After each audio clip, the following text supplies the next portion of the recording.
ದೊಡ್ಡಗದ್ದವಳ್ಳಿಯು ಹಾಸನ ಜಿಲ್ಲೆಯ ಒಂದು ಹಳ್ಳಿ. ಇದು ಹೊಯ್ಸಳ ಶೈಲಿಯ ಪುರಾತನ ಮಹಾಲಕ್ಷ್ಮಿ ದೇವಸ್ಥಾನಕ್ಕೆ ಪ್ರಸಿದ್ಧಿ. ಹಾಸನದಿಂದ ಬೇಲೂರಿಗೆ ಹೋಗುವ ರಸ್ತೆಯಲ್ಲಿ 16 ಕಿಲೋಮೀಟರ್ ಸಾಗಿದರೆ ದೊಡ್ಡಗದ್ದವಳ್ಳಿ ಸಿಗುತ್ತದೆ. ಇಲ್ಲಿಯ ಪ್ರಮುಖ ಆಕರ್ಷಣೆಯಾದ ಮಹಾಲಕ್ಷ್ಮಿ ದೇವಸ್ಥಾನವನ್ನು ಹೊಯ್ಸಳ ರಾಜ ವಿಷ್ಣುವರ್ಧನನ ಆಳ್ವಿಕೆಯಲ್ಲಿ ಕ್ರಿಸ್ತಶಕ 1114ರಲ್ಲಿ ನಿರ್ಮಿಸಲಾಯಿತು. ಈ ದೇವಾಲಯವು ಒಂದೇ ಜಗತಿಯ ಮೇಲೆ 4 ಮುಖ್ಯ ಗರ್ಭಗುಡಿಗಳು ಮತ್ತು 4 ಮುಖ್ಯ ಶಿಖರಗಳಿರುವುದು. ಕಾಳಿಮಾತೆ, ಮಹಾಲಕ್ಷ್ಮಿ, ಶಿವಲಿಂಗ ಮತ್ತು ವಿಷ್ಣುವಿನ ವಿಗ್ರಹಗಳಿವೆ. ಇದು ಪೂಜೆಗೊಳ್ಳುವ ಆಲಯವಾಗಿದೆ.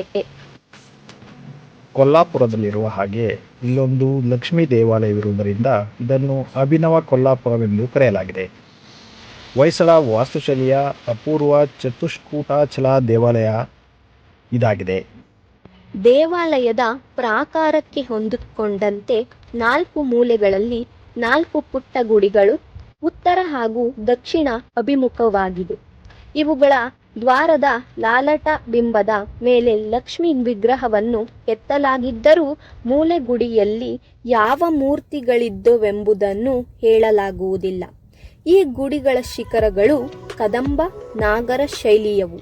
ಒಟ್ಟು 9 ಶಿಖರಗಳಿಂದ ಕೂಡಿದ ಈ ದೇವಾಲಯ ಹೊಯ್ಸಳ ವಾಸ್ತುಶಿಲ್ಪದಲ್ಲೇ ಅಪರೂಪವಾದದ್ದು.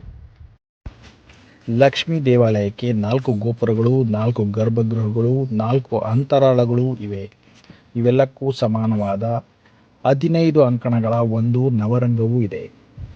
ಪೂರ್ವ ದಿಕ್ಕಿನ ಗರ್ಭಗುಡಿಯಲ್ಲಿ ಸಮಭಂಗದಲ್ಲಿ ನಿಂತಿರುವ ಚತುರ್ಭುಜ ಸಹಿತ ಲಕ್ಷ್ಮೀ ವಿಗ್ರಹ, ಪಶ್ಚಿಮದ ಗರ್ಭಗುಡಿಯಲ್ಲಿ ಭೂತನಾಥ ಲಿಂಗ, ದಕ್ಷಿಣದ ಗರ್ಭಗೃಹದಲ್ಲಿ ಭೈರವ ವಿಗ್ರಹ, ಉತ್ತರದ ಗರ್ಭಗೃಹದಲ್ಲಿ ಸುಖಾಸನದಲ್ಲಿ ಕುಳಿತ ಅಷ್ಟಭುಜದ ಸುಂದರವಾದ ಕಾಳಿಯ ವಿಗ್ರಹ, ಹೀಗೆ 4 ಮೂರ್ತಿಗಳಿವೆ.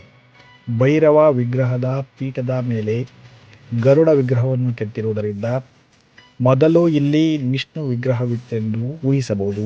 ಕಾಳಿಯ ವಿಗ್ರಹ ರುದ್ರ ಭೀಕರವಾಗಿದ್ದು, ಈ ಗುಡಿಯ ಅಂತರಾಳ ಭಾಗದಲ್ಲಿ ಆಚೀಚೆ ನಿಂತಿರುವ ಬೆತ್ತಲೆ ಬೇತಾಳ ವಿಗ್ರಹಗಳು ಬಲು ಅಪೂರ್ವವಾದವು. ಕಾಳಿ ಗುಡಿಗೆ ಹೊಂದಿಕೊಂಡಂತೆ ನವರಂಗದಲ್ಲಿ ಪೂರ್ವ ಹಾಗೂ ಪಶ್ಚಿಮಾಭಿಮುಖವಾಗಿ 2 ದ್ವಾರಗಳಿವೆ. ವಿಷ್ಣುವರ್ಧನನ ಕಾಲದಲ್ಲಿ ಪಾರಿಯಾತ್ರದ ಮಹಾವಡ್ಡ ವ್ಯವಹಾರಿ ಕುಲ್ಲಹಣ ರಾಹುತನು ಅವನ ಸತಿ ಸಹಜಾದೇವಿಯು ಸೇರಿ ಕಟ್ಟಿಸಿದರೆಂದು ಹೇಳಲಾಗಿದೆ.